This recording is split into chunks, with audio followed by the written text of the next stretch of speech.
வாழ்க விஜய் அரசு. காரணம் 3 சிலிண்டர் சாதாரணமா இல்ல. மாரி வில்சன் அவர்கள் நானே லஞ்சம் கொடுத்தேன் என்று சொல்வது சட்டசபையில் அது ஒரு மாபெரும் ஒரு குற்றச்சாட்டு. இனி டைரக்டர் ஜெனரல் ஆஃப் போலீஸ் முன்னாள் கல்வித்துறை அமைச்சரை கைது செய்ய வேண்டும். பரந்தூர் விமானம் நிராகரிக்கப்பட்டதில் திமுகவிற்கு ஒரு மாபெரும் இடியாகத்தான் நான் பார்க்கிறேன். காரணம் இதுல கௌதம் அதானியினுடைய இன்வால்மெண்ட், திமுகவுடைய குடும்ப காய்ச்சல், அதெல்லாம் ஒன்னொன்னா வர ஆரம்பிக்க போகுதுன்னு தான் எனக்கு தெரியுது. தமிழக சட்டமன்றம் கண்டிப்பாக லோக்சபாவோட நல்லா போகுதுன்னு நான் பார்க்கிறேன். ஏன்னா எல்லாத்துக்கும் ஒரு ஆன்சர் கொடுக்குறாங்க.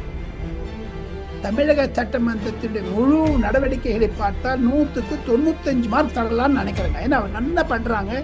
Best performance. iPlus TV, India's #1 QLED TV. Crystal clear picture quality with 3-year replacement warranty.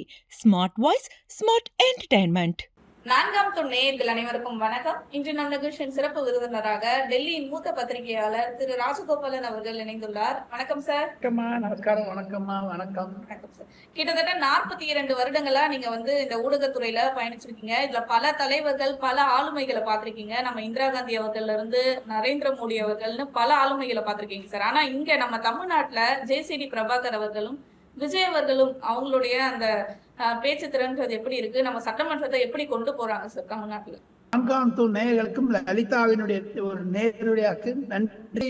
நேரடி ஒலை செய்கிறாலோ கட் பண்ணாம அது மாதிரியான ஒரு நடவடிக்கை எடுத்ததற்கு சபாநாயகர் பிரபாகரனுக்கும் முதலமைச்சருக்கும் செய்தித்துறை அமைச்சர் ராஜ்மோகனுக்கும் நன்றிகள். காரணம் என்னன்னா, இது மாதிரியான ஒரு கேள்வி பதில் பிளஸ் அதுல வரக்கூடிய ஒரு சாராம்சங்கள், அது வரக்கூடிய உணர்ச்சிகள் எல்லாம் பொதுமக்கள் பார்க்கிறார்கள்.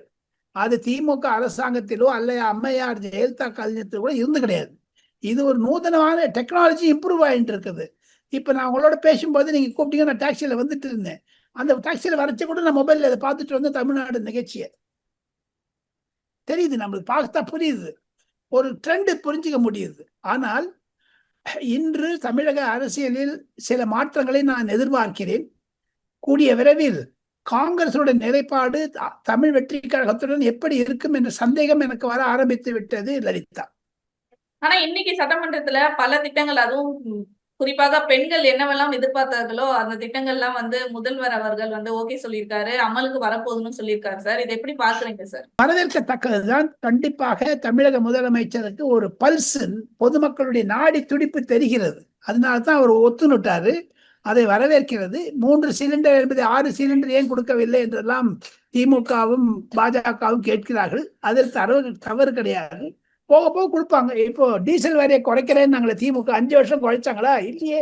காரணம் என்ன? டீசல் வேலை குறைச்சாங்க, வருமானம் குறைஞ்சிரும். அதுக்காக பண்றாங்க. இதுக்கும் ஒரு பொருளாதார நெருக்கடி இருக்கும் தமிழக சட்டமன்றத்திற்கும் என்று தான் எதிர்பார்க்கிறேன். வாழ்க விஜய் அரசு. காரணம் என்ன? 3 சிலிண்டர் சாதாரணமா இல்லை. ஒரு மாசத்துக்கு உங்களுக்கு யூ கெட் அட்லீஸ்ட் ஒரு சிலிண்டருக்குன்னா 1000 ரூபாய் சேவ் ஆகுது இல்லையா? உங்களுக்கு 3 மாசம்னா 3000 ரூபாய் சேவ் ஆகுது. இது ஏழைகளுக்கும் தமிழ் வெற்றி கழகத்தை தவிர மற்ற கட்சிகளுக்கு வாக்களித்த பெண்மணிகளுக்கும் சேர்த்துதான் அவர் தரார். இது ஒன்லி ஃபார் டிவிக்கு ஒர்க்கர்ஸ் கொடுக்கல. தமிழகத்தில் இருக்கக்கூடிய அந்த 2 லட்சம்னு ஒரு கேப் போட்டிருக்காரு. அந்த 2 லட்சம் கொடுத்து அதை குறைக்கணும்னு நான் நினைக்கிறேன். ஏன்னா அது 1.5 லட்சம் வச்சுதான் நல்லா இருக்கும். ஆனா இங்க இன்னொரு விஷயமும் சார், இலவச பேருந்தும் சொல்லியிருக்காரு. ஆனா இந்த திட்டங்கள்லயே ஒரு வரைமுறையும் இருக்கே. அதாவது வருமானம், அதாவது 2.5 லட்சத்துக்கு கீழே இருக்கவங்களுக்கு மட்டும்தான் இந்த 3 சிலிண்டர் இலவசம் அப்படின்ற ஒண்ணு சொல்லியிருக்காங்க. இலவச பேருந்துமே மட்டும் நகரம், மாநகரம், எல்எல்சி இது போன்ற டீலக்ஸ் பஸ்கள்ல நீங்க பேருந்துகள்ல இலவசமா பயணம் செய்யலாம். ஆனா ஆண்களுக்குமே நாங்க கொண்டு வரோன்ற மாதிரிலாம் சொல்லியிருந்தாரு. இது எப்படி பாக்குறீங்க? கொண்டு வாங்க, படிப்படியா கொண்டு வாங்க. எது இருந்தாலும் தமிழகத்தில் metro metro metro Kovai, Madurai எல்லாம் சொல்லக்கூடிய தமிழக அரசு, திராவிட முன்னேற்ற கழக தாவேக அரசு யாரா இருந்தாலும் சரி, மெட்ரோ வந்துடுச்சுன்னா நீங்க பஸ்ஸுக்கு ஃப்ரீயா கொடுத்தீங்கன்னா மெட்ரோ உட்காந்துருமா? மெட்ரோக்கு வரக்கூடிய பல ஆயிரக்கணக்கான கோடிகளில் புதுமையாக கண்டுபிடிக்கப்பட்டது. ரயில்வேஸுக்கு ஏத்த மாதிரி பண்ணி நகரப்புற ரயில்வேயாக மெட்ரோன்னு பேர் வச்சது அதுக்குதான். அது ஃப்ரீயா கொடுக்கறதுனால நீங்க மொஃபல் ஏரியாவில் கொடுத்தாங்கன்னா நல்லது. சிட்டி ஏரியாவில் எல்லாரும் பணக்காரர் இருக்காங்க. சிட்டி ஏரியா கொடுக்கணும். City tier 1 city, tier 2 city இருக்கிறதுனால எங்கெங்க மெட்ரோ இருக்கலாம் அங்கே இலவசம் இல்லைன்னு சொல்லணும். இதை விட மெட்ரோக்கு யாருமே பிரயாணம் பண்ண மாட்டாங்க. இப்போ பாருங்க, மெட்ரோ கடல்ல போகுது, லோன் எடுக்க வேண்டியதா இருக்குது. மெட்ரோல வந்து சில வழித்தடங்கள் அதிகமா போக போக உங்களுக்கு 10,000 கோடி 20,000 கோடி போகுது. பஸ்ஸுக்குன்னா அது மாதிரி கிடையாது. 80 லட்சம் 90 லட்சத்து பண்ணிடலாமே. ஸோ ஆக மொத்தம் இதையும் கருத்தில் கொள்ள வேண்டும். ஆண்களுக்கு கொடுப்பதை முதலமைச்சர் வந்து சரியாக செய்வார் என்று தான் எதிர்பார்க்கிறோம். தேர்தலுக்கு முன்னதாக செய்தாலும் ஆச்சரியப்படுவதற்கு இது மட்டும் பெண்களுக்கு டீலக்ஸ் பஸ்ல கூட போலான்னு சொன்னது ஒரு பெரிய வரும் மாற்றத்தான் தான் பார்க்கிறேன். ஆனா இதை தவிர இன்றைய சட்டமன்றம் எப்படி இருந்தது? நம்ம முதல்வர் அவர்களுடைய அந்த துறை பற்றியும் ராஜ்மோகன் அவர்களுடைய துறை பற்றியுமான விவாதம் போயிட்டு இருக்கு. மானிய கோரிக்கையும் சொல்லிட்டு இருக்காங்க. இன்னைக்கு போயிட்டு இருக்கு, எப்படி போயிட்டு இருக்கு சட்டமன்றம்? தமிழக சட்டமன்றம் கண்டிப்பாக லோக்சபாவோட நல்லா போகுதுன்னு நான் பாக்குறேன். ஏன்னா எல்லாத்துக்கும் ஒரு ஆன்சர் கொடுக்குறாங்க. அது பிரபாகரன் அவர்கள் எதிர்கட்சி தலைவரிடமிருந்தே பாராட்டுதலை பெற்று விட்டார். அவரு சில பேசும்போதெல்லாம் அமுக்கிறாரு, அடக்கிறாரு, எங்கிட்ட பார்த்து பேசுங்கிறாரு. அந்த காங்கிரஸ்காரர் விஸ்வநாதன் ஏதோ பேச ஆரம்பிச்சாரு. அவர் வந்து ராகுல் காந்தி மாதிரியே வளர்றாரு கடந்து. ஸோ அதனால அதை கட் பண்றதுக்காக சபாநாயகர் கூட என்ன பேச வரீங்க அதை சொல்லுங்கன்னுட்டு பிரேக் போடுறதுனால உங்களுக்கு இன்னும் பேசுறதுக்கு வரும். இருந்தாலும் தமிழக சட்டமன்றத்தில் கண்டிப்பாக முதலமைச்சர் பேச்சு வரவேற்கத்தக்கது, ராஜ்மோகன் பேச்சு வரவேற்கத்தக்கதாக தான் பார்க்கிறேன். ஏழை எளிய மாணவர்கள் மாணவிகள் இந்த கல்வித்துறையினுடைய பட்ஜெட் மேல நன்றாக பலனடைவார்கள். இருப்பினும் இது ஒரு டெவலப்மெண்டல் ப்ராசஸ், வளர்ச்சி திட்டத்திற்கு அரசியல் ரீதியாக பார்க்க வேண்டும் என்றால் 4ஆம் தூண் நேயர்களுக்கு முக்கியமாக மாரி வில்சன் அவர்கள் நானே லஞ்சம் கொடுத்தேன் என்று சொல்வது சட்டசபையில் அது ஒரு மாபெரும் ஒரு குற்றச்சாட்டு. முதலமைச்சர் முன்னிலேயே சொல்லியிருக்கிறார். இதற்கு கண்டிப்பாக டைரக்டர் ஜெனரல் ஆஃப் போலீஸ் என்ன சட்டமன்றத்தில் வந்ததுன்னா அது அரசாங்க பதிவேட்டில் வந்ததுன்னு அர்த்தம். இனி director general of police mister Mari Wilson finance minister கிட்ட விளக்கத்தை கேட்டு முன்னாள் கல்வித்துறை அமைச்சரை கைது செய்ய வேண்டும். அதுதான் இப்ப நெக்ஸ்ட் ஸ்டாப்பா இருக்கும். ஏன்னா ஊழல் வெள்ளை அறிக்கைன்னு சொல்றதை விட இதெல்லாம் புதுசா ஆரம்பிச்சுட்டாங்க. இன்னைக்கு வந்து ஆதவர்ஜுனா பேசும்போது கூட சில கோடி காமிச்சிருக்காரு. எல்லா எம்எல்ஏக்களுக்கெல்லாம் உங்களுக்கு எங்கெங்க கட்டடம் இடியுதோ அதெல்லாம் எனக்கு சொல்லுங்க, நாங்க ப்ரையாரிட்டி ரீசன்ல பண்றோம்னுட்டு. ஆனா அதே சமயத்துல 106 எம்எல்ஏக்கள் தாவேக்காக்கு இருக்கிறார்கள். வளர்ச்சி அடைய வேண்டும் என்றால் தாவேக்காவினுடைய அந்த தொகுதி மக்களுக்கு நல்ல வளர்ச்சி. அதுவும் இருப்பினும் 128 எம்எல்ஏக்கள் எதிர்கட்சியில் இருக்கிறார்கள். அதிலும் பலருக்கு ஒரு ஒரு ஒரு இன்ட்ரெஸ்டிங்கான பார்ட் என்னன்னு கேட்டீங்கன்னா ஆதவ் அர்ஜுனா நடுநிலைமையாக இருந்து 234 எம்எல்ஏக்கள் சொல்லியிருக்காரு. அது எப்படி அவர் இம்ப்ளிமெண்ட் பண்ண போகிறார், அமல்படுத்த போகிறார் என்பது தெரியவில்லை. அதற்காகத்தான் சபாநாயகர் கால வரம்பு கேட்டார், 2 மாதமா 3 மாதமா என்று. இதெல்லாம் ஒரு இன்ட்ரெஸ்டிங்கா இருக்குது. நாடாளுமன்ற ரிப்போர்ட்டிங்கை விட, நாடாளுமன்ற லைவ் டெலிகாஸ்டை விட தமிழக சட்டமன்றம் மிக சிறப்பாக இருப்பதற்கு காரணம் சபாநாயகரனுடைய ஒரு சாதாரண போக்கு, ஒன்னும் அரசியல் பண்ணாத போன்ற போக்கு.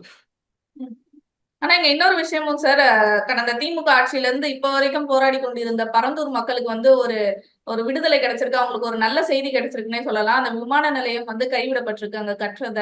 இதை வந்து எப்படி பார்க்கலாம் சார்? இந்த திட்டத்தை வந்து அவர் அரசியல் வந்தப்பவே சொல்லியிருந்தாரு, திமுகவை எச்சரித்து, நீங்க இந்த பரந்தூர் விமான நிலையம் கைவிடப்படலைன்னா நாங்க வந்து தலைமைச் செயலகம் முன்னாடி மக்களோட போராட்டம் பண்ணுவோம்னு. இப்ப அதுக்கு ஒரு முடிவு வந்திருக்கு சார், எப்படி பாக்குறீங்க?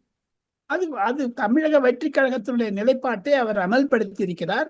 பொருளாதார ரீதியாக போனால் இன்று திராவிட முன்னேற்ற கழக தலைவர் மு.க. ஸ்டாலின் கொடுத்த அறிக்கையையும் நாம் மனதில் வைத்துக் கொள்ள வேண்டும். காரணம், 4ஆம் தூண் நேயர்களுக்கு ஒரு வளர்ச்சி தான் முக்கியம். வளர்ச்சி ஓசூர்ல வரப்போதா என்ன கர்நாடகா ஒத்துக்க மாட்டாங்க. இப்ப கர்நாடகால இருந்து காவேரி வாட்டர் வருது கிடையாது, மேகதாதும் வருது கிடையாது, ஏர்போர்ட்டும் கொடுக்க கூடாதுன்னா நம்ம எங்கேயும் தமிழ்நாடு வளரும். ஆனா அந்த தமிழ்நாட்டுல 5வது ரன்வே கொடுக்கிறேங்கிற மாதிரி சொல்லியிருக்காரு மீனம்பாக்கம் ஏர்போர்ட்டுக்கு முதலமைச்சர். அது வரவேற்கத்தக்கதாக இருந்தாலும் பரந்தூர் விமானம் நிராகரிக்கப்பட்டதில் திமுகவிற்கு ஒரு மாபெரும் இடியாகத்தான் நான் பார்க்கிறேன். காரணம், மு.க. ஸ்டாலின் அறிக்கையிலிருந்து, திமுகவுடைய தலைவர் அறிக்கையிலிருந்து தெரிகிறது. தவிர காங்கிரஸ்காரர்களும் இன்று பிரவீன் சக்கரவர்த்தி கொடுத்திருக்கக்கூடிய ட்வீட்ல பாத்தீங்கன்னா அதை சப்போர்ட் பண்ணியிருக்காரு. அந்த க்ளோஷர் ஆஃப் அந்த பரந்தூர் விமானத்துக்கு ஆல்டர்னேட்ஸ் அகாமடேஷன் கொடுக்கவே இல்லைங்களே. நீங்க ஒண்ணு க்ளோஸ் பண்றதுக்கு முன்னாடி லலிதா இங்க க்ளோஸ் பண்ற இங்க திறக்கிறோம்னு சொன்னாதான் பொதுமக்களுக்கு இன்ட்ரெஸ்ட் இருக்கும். அந்த இடத்துல சிப்காட் கூட போறேன், இல்லையா அந்த இடத்துல ஹோட்டல் வரப்போகுதுன்னு சொன்னா அது சரியா இருக்கா? சின்ன மாநகரமா நடத்த போறேன்னு சொன்னா ஆல்டர்னேட்டிவ் ப்ரொபோசல் என்ன, ப்ராஜெக்ட் என்ன, அது பத்தி அவர் பேசாது இருப்பது தவறாகத்தான் இருக்கிறது.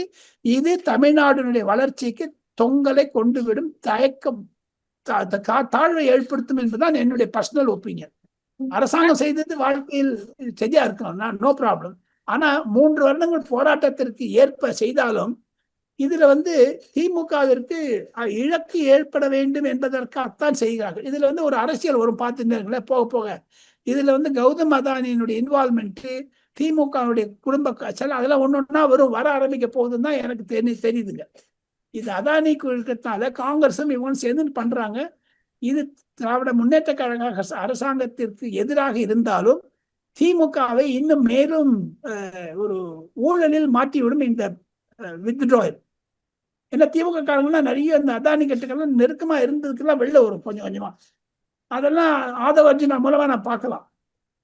அதே சமயத்துல தமிழ் வெற்றி கழகத்திற்கு 4ஆம் தூண் நேயர்கள் மூலமாக ஒரு வேண்டுகோள், ஆல்டர்னேட் சைட்டை நீங்க உடனே சொல்லுங்க.